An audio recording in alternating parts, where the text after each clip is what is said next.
Ang favorite line ko sa season 1 ay... Hi guys, my favorite line sa season 1 is I'm not a playboy. It's not my fault that girls love me. Yo, what's up? This is Frost. So, ano nga ang favorite line ko sa season 1 ng Amot Yan ang section niya? Ito yan. Bakit may babae dito?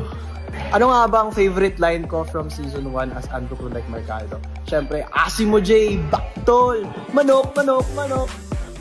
Ano nga ba ang favorite line ko from season 1 ng Amotiana Section E? I think favorite line ko is kapag malaki ang hinaharap, marami ang gusto lumatap.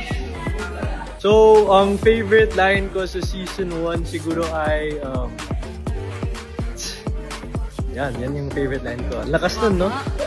So, ang favorite line ko ng season 1 is yung game art.